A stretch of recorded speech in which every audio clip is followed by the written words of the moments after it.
Isebe lezothutho loonoteksi Mthatha Taxi Owners Association neebhrentshi zabo eziyi-8 iSibangweni, iMamela, Golden Egg, iPhayini, Coganah, Northcrest, Ngangelizwe ne-Ikhwezi ibambisene neColleen Mashawana Foundation bathe babekela bucala umsebenzi wabo bayokuxhasa amaxhoba atshatyalaliswe zizikhukhula eMthatha.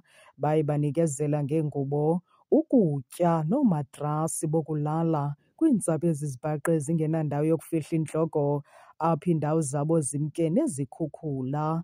Bafike baluncedo kakhulu ngoba abantu bebetyiwa yindlala nengqele.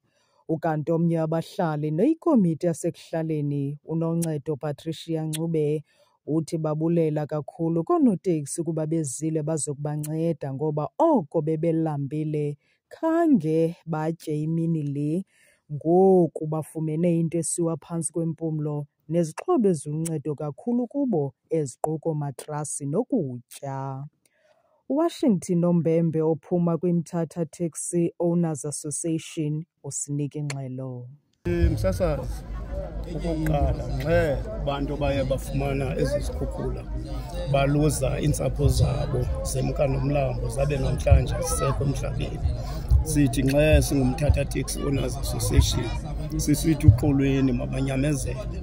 Kwelabadala kuye kuthiwa kuhlanga lungehlanga kunje kuze zonke izizwe. Sirhalela bayinyamezele uba okwehlileyo kuyafana nokudaliweyo. Akho nto inja izophinde ijike, into nayo sizothi mabalale ngenxele.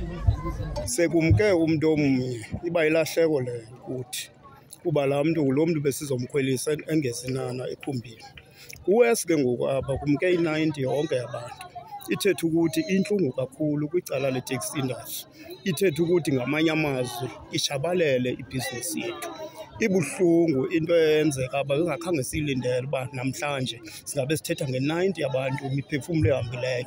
Ithetha ukuthi xa ubala kulahleke iikhumbi eziyi-4 ebe abantu besihamba siyabalayisha ngelo xesha.